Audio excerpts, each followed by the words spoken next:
Yeah, I just told the guys in the locker room, I thought we played really well for 40 minutes.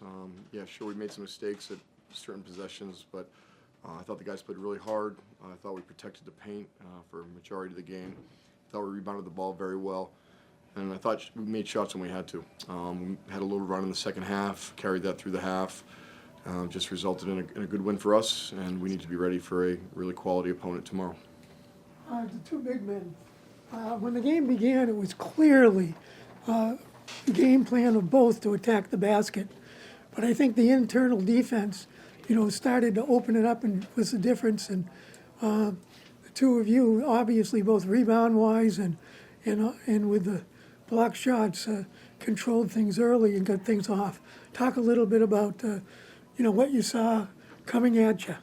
Yeah, I can start. Part of our game plan was we knew we were going to switch a lot of their ball screens because they set a lot of them, and oftentimes it's just easier to switch. And so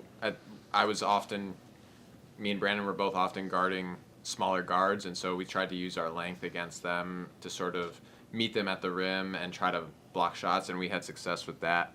Yeah. Just related, you played them 2 weeks ago. It was 93-85 coming up and down, and this was their lowest total of the season. They're a very good offensive team. I mean, you just said some of it. What was the key, that you guys looked at, and how do you execute it? Coach really made it a point of emphasis to be able to take care of the ball, especially when they're pressuring up since they're so creating turnovers in the Ivy League. But it was really just us coming down and taking care of the ball and making sure we keep playing at the pace we want to, not getting sped up too much, but not getting slowed down too much either. And I think we did a good job of that. And we just learned from last game, and that's what the Ivy League's all about. When you play these teams the second time around, you just have to learn from the first time and just keep building. All right, so obviously at the very end of the first half, Ryan hit that pretty incredible shot just to beat the buzzer. So I'm just curious what either you or anyone up there thinks how that shot really impacted the momentum of the game for their remainder. Yeah, just thinking of the other side's perspective, it's kind of, you have a pretty good defensive possession. There's 2 seconds on the shot clock on an out-of-bounds play, and you kind of just throw something up at the rim and it goes in. It's kind of killer on the defensive side or on the other side. And so when stuff like that happens, it's really hard to stay engaged and stay focused in the game. And that's actually something I think we've been doing really well. We'll have some killer possessions where we've been playing good defense the whole shot clock, and then they'll make a tough shot at the end, and we just keep moving on to the next play. So Cade Haskins didn't play today. Was there an injury or? Just a game time decision. I can't comment on the injuries, and he'll be a game time decision tomorrow as well. And what did you do to adjust today's game plan in order to account for his loss? Yeah, I thought we got some great minutes from Cam McNamee.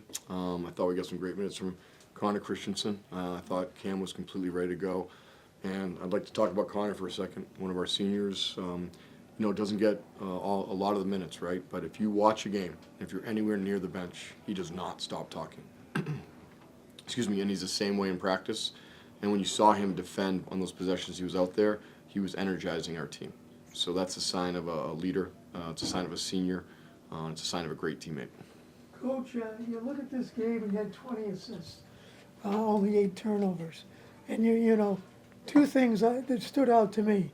First of all, 3 things actually. Your sideline break really is a difference maker. And then Ryan's assist when the shot clock was running out to hit Cam underneath was really special. And then the 2-man play of big men getting the ball inside. All those things are really contributing and putting the whole picture together. Yeah, 20 assists is a great number. It's over a 2-to-1 assist-to-turnover ratio, which is terrific for a college basketball game. Our guys are unselfish. They pride themselves on being unselfish. You can run offense to the end of the clock and still get a great shot. Sometimes teams don't believe in that. We do believe in it. The guys do a great job of it. And then you can get shots really early in the clock as well. And like you're saying, within our break, I think these guys all buy into that as a group, and it showed tonight. Follow-up question on that. 3 guys in double figures tonight, 3 guys really near double figures. How did you kind of feel about this team's ability to compete throughout the lineup, not just with the starting guys? Yeah, so guys stepped up, right? I thought that was great. And you need multiple players to step up when it comes to league play, and when it comes to February and March, multiple people have to be ready to go. And when it comes to back-to-back games, we have another game tomorrow, then, roughly less than 24 hours, and we have to be ready. And part of being ready is being unselfish and sharing the ball. Not looking for you to give any game plan away, but Cornell was a tough matchup last time. And when you look at a game like that, and again, I don't want you to be specific about anything, will Cornell see the same team? Yeah, Cornell will see the team that's going to step on the floor. We'll be ready for them. We will be ready on all fronts. And it goes back to, can we take care of the ball? Can we get to great shots? Can we be unselfish? Can we be the more physical team? And can we rebound the ball? And if we do that, can we get out and run against them? All right, so this can really go for anyone, but obviously this is a very talented Dartmouth team, so I'm just want to talk a little bit more about what kind of motivates you guys all to push and succeed as one front. I think the answer is pretty simple for me, at least. I think it's just being around each other and spending so much time together. We really build a camaraderie around here, and it's not only the guys on the team, it's the guys that have worn the uniform before us, and it really just gets us going. Like having an alumni weekend last weekend, it's just great to see all those guys, and it reminds us really why we're doing it and who we're doing it for. So we just want to make those dudes proud. Great. You want more? All right, actually, I just have one more. So also right now we're at 5 wins, 4th in the Ivy League. So tomorrow Cornell, another team in that playoff conversation. So I'm just curious about mindset and stuff going into this game, kind of just regular questions, but. Mindset, guys. I would just say just keep being us. This team is special.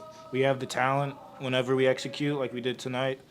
And just keep being us. I don't think we have to change anything. We have to come up with the same mindset we did today.